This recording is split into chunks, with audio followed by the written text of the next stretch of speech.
সাবেক সভাপতির সঙ্গে যে ঘটনাটি ঘটেছে নিকৃষ্টতম একটা নোংরা বিষয়। ভিওলেন্স এটা নতুন কোনো ঘটনা না, এর আগেও একাধিকবার বিভিন্ন বাংলাদেশি দোকানপাটে প্রতিষ্ঠানে হামলা হয়েছে, চুরি হয়েছে, ডাকাতি হয়েছে। এটা একদম দিনে দুপুরে জনসম্মুখে আমাদের একজন ব্যবসায়ী শাহেদকে ছুরিকাঘাত করা হয়েছে। এই ধরনের ঘটনা যাতে পুনরাবৃত্তি না হয় এই জন্য আজকে ইটালি রোমের প্রবাসীরা ঐক্যবদ্ধ হয়ে একটি বিশাল মিছিল প্রতিবাদ সভার আয়োজন করছে। আজকে আমরা এই সমাবেশে প্রতিবাদ সমাবেশের আয়োজন করেছি। কিছুদিন যাবত এই রোমে বাঙালিদের উপর সন্ত্রাসী হামলা হচ্ছে। কাজের থেকে ফেরার পথে তাদেরকে সাথে সন্ত্রাসী হামলার জন্য কিছুদিন আগে আমাদের এক বারে ঢুকে আমাদের গায়ে চাকুরাঘাত করেছে কৃষি সন্ত্রাসীরা। এই কারণে আমরা আজকে হাজার হাজার লোক উপস্থিত হয়ে প্রতিবাদ জানাচ্ছি। এই সরকারের কাছে আমরা বিচারের দাবি জানাচ্ছি। আগামীতে যেন কোনো বাঙালি প্রবাসী বা কোনো প্রবাসী যেন সন্ত্রাসের হামলার শিকার না হয়। শাহেদ ভাইয়ের যেভাবে ছুরিকাঘাত করা হয়েছে যাতে দ্বিতীয়বার যাতে এই ঘটনা না ঘটে, আর কোনো বাচ্চা যাতে আব্বু না করে, আর যাতে কোনো তার ওয়াইফ আমার সন্তানের বাবা কোথায় এভাবে না কাঁদে, সেজন্য আমরা সবাই ইটালিয়ান, বাঙালি, মরক্কি সব জাতি মিলে একটা ম্যানিফেস্টেশন করতেছি। এই জন্য আপনাদের অনেক সাপোর্ট। এখানে রাতে চলাফেরা করা এবং আমাদের এটা অনেকটা ডিফিকাল্ট হয়ে গেছে। রাত্রেবেলা আমরা চলাফেরা করতে পারছি না, আমাদের জন্য এটা অনেকটা সমস্যা হয়ে গেছে। আমাদের চারপাশে যারা আছে বাচ্চারা, কোনো বিপদ হলে আমরা কোথাও বের হতে পারছি না এই পেরুভিয়ানদের জন্য ও বিভিন্ন অসামাজিক কাজকর্মের জন্য। তো আমরা চাচ্ছি এর বিরুদ্ধে প্রতিবাদ হোক। আজকে ম্যানিফেস্টেশনে আমরা বাংলাদেশি ভাই ও বোনেরা যে একসাথে হয়েছি, আমাদের একটাই প্রতিবাদ। আমরা বাংলাদেশি ভাইরা যে কোনোখানে আমরা সিকিউরিটি পাচ্ছি না, যেখানে যাই সেখানে আমাদের উপর হামলা হচ্ছে। আমাদের উপর ইটালিয়ানরা হামলা করছে, ইটালিয়ান কিছু রাসিস্ট আছে, পেরু কিছু রাসিস্ট আছে। এরা আমাদেরকে যেখানে যায় এখানে আমাদের উপর হামলা করতেছে। তাই এই হামলার বিরুদ্ধে আমরা বাংলাদেশি কমিউনিটি সবাই মিলে ঐক্যবদ্ধ হয়ে এই ম্যানিফেস্টেশনে অংশগ্রহণ করেছি। ইতালি প্রবাসী আমাদের বাইরের উপরে বারবার অত্যাচার শিকার হয়েছে। আমরা চাইতেছি এটার প্রতিবাদ জানাই। আমরা চাই সামনে থেকে যেন আমরা ফ্যামিলিরা নিরাপদভাবে বসবাস করতে পারি ইতালিতে।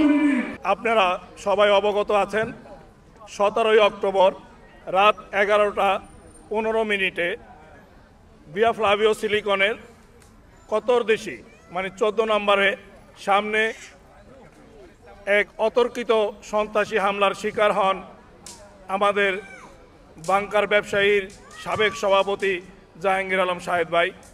তিনি এখনও হাসপাতালে আছে, চিকিৎসাধীন। আমরা সকলের কাছে তার জন্য দোয়া চাচ্ছি।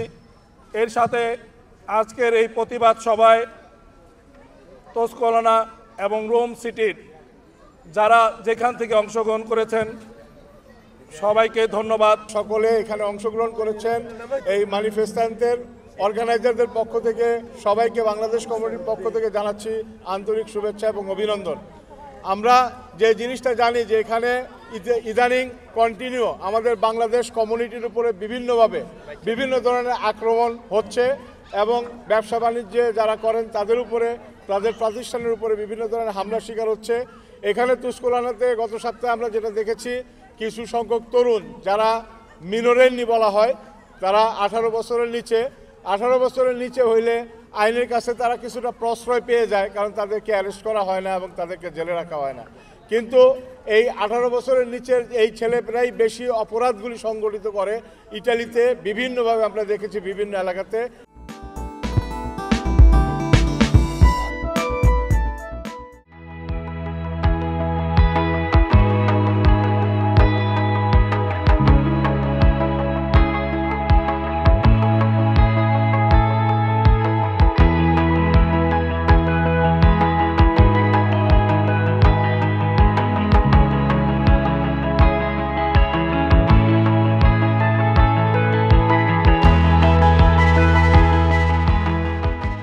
আমরা আজকে কিভাবে প্রবাস থেকে ভোট দেওয়া যায় এই ব্যাপারে বিভিন্ন জায়গায় লিফলেট বিতরণ করেছি। রোম মহানগর বিএনপি আমাদের ইতালি বিএনপি এবং যুব দলের নেতৃবৃন্দ সহ আমরা ঐক্যবদ্ধভাবে এখানে লিফলেট বিলি করেছি। আমরা কিভাবে ধানের শীষের পক্ষে ভোট দিবেন বা প্রবাস থেকে কিভাবে ভোট দেওয়া যায় এসব বিষয়ে সাধারণ জনগণকে এবং বিএনপির নেতাকর্মীদেরকে আমরা ব্রিফ করেছি, বিভিন্ন জায়গায় লিফলেট বিতরণ করেছি। আমরা চেয়েছি যে আগামী রাষ্ট্রনায়ক তারেক রহমানের পক্ষে 31 দফা উনি কি বাস্তবায়ন কেন করতে চান সে ব্যাপারে ব্রিফ করেছি এবং ধানের শীষের পক্ষে ভোট দেওয়ার জন্য সবাইকে বিনীতভাবে অনুরোধ করছি যেন আগামী নির্বাচনে দেশের স্বার্থে, দেশের গণতন্ত্রের স্বার্থে, দেশের বাকস্বাধীনতার জন্য, সুশাসনের জন্য তারেক রহমানের নেতৃত্বে আগামী সরকার গঠিত হলে এই দেশের শান্তি, অর্থনৈতিক স্বাবলম্বী এবং শহীদ প্রেসিডেন্ট জিয়া রহমান আদর্শ উদ্বলিত হয়ে আমরা ইনশাল্লাহ রাষ্ট্র কাঠামো তৈরি করব এই বলে আমি আমার বক্তব্য শেষ করছি। ধানের শীষের পক্ষে ভোট দেওয়ার জন্য সবাইকে বিনীতভাবে অনুরোধ করছি।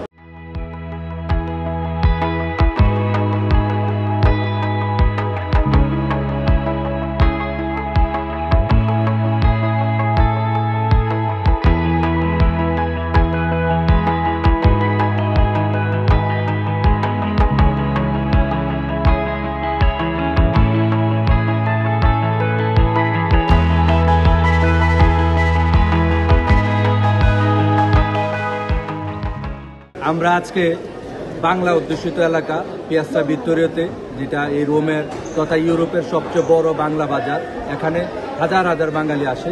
আমরা সেই জায়গায় আজকে গণসংযোগ করছি। আমাদের আগামীতে বাংলাদেশে যে ইলেকশন হবে আমরা প্রবাসী থেকে কিভাবে ভোটার হব এবং নির্বাচন কমিশন কর্তৃক এই যে বিভিন্ন প্রণালী এটা পাঠিয়েছে আমরা এখানে এটা প্রচার করছি এবং আমরা বিশেষ করে মহানগর বিএনপি থেকে এটা প্রচার করার উদ্দেশ্য আগামীতে যাতে বিএনপিকে মানুষ ভোট দেয় এবং আগামীর বাংলাদেশ বিনির্মাণে, সুন্দর বাংলাদেশ বিনির্মাণে বিএনপিকে ভোট দিয়ে এবং তারেক রহমানকে প্রধানমন্ত্রী করে আগামীর সুন্দর ফ্যাসিবাদ মুক্ত বাংলাদেশ যেখানে আমরা সুন্দরভাবে বসবাস করতে চাই, যেখানে যেই দেশে অর্থনৈতিক সমৃদ্ধি, সকল কিছু বাণিজ্যিক সমৃদ্ধি, মানুষের জীবনমাত্রার উন্নয়ন হবে, এই মর্মে আমরা প্রচারণা চালাচ্ছি এবং আমরা সবাইকে আহ্বান জানাচ্ছি বিএনপি ধানের শীষে ভোট দিয়ে বিএনপিকে জয়যুক্ত করার জন্য এবং আগামীতে বাংলাদেশে তারেক রহমানকে প্রধানমন্ত্রী করার ব্যাপারে আমরা মানুষের কাছে ভোট চাচ্ছি এবং সচেতনতা তৈরি করছি।